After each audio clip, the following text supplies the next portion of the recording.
भाजपने मुख्यमंत्री पदासाठी महाराष्ट्रात धक्कातंत्र वापरलं तर आश्चर्य वाटायला नको असं मोठं विधान संजय शिरसाट यांनी केलंय।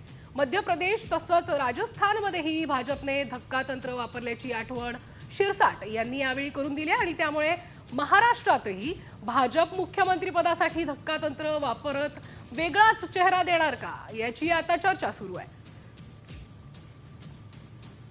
संजय शिरसाट यांच्यासोबत बातचीत केली आमचे प्रतिनिधी सचिन गाड यांनी।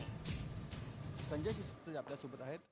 सर, 5 तारखेला भाजपचा मुख्यमंत्री होईल अशी घोषणा भाजपकडून करण्यात आली। त्याला आता अनेक दिवस लोटलेले आहेत। 5 तारखेची घटिका आता समीप येते, मात्र त्यापुढे काहीच होत नाही। इतर मंत्री कोण असतील, गृह खातं, अर्थ खातं कोणाकडे जाईल, काहीच त्याबद्दल ती स्पष्टोक्ती नाही आहे। नाही, आता हे मुख्यमंत्र्याचा फक्त नावाची घोषणा होणे बाकी आहे।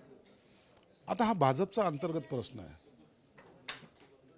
आणखीन वरच्या नेत्यांनी काय ठरवलं हे कुणालाच कल्पना नाही।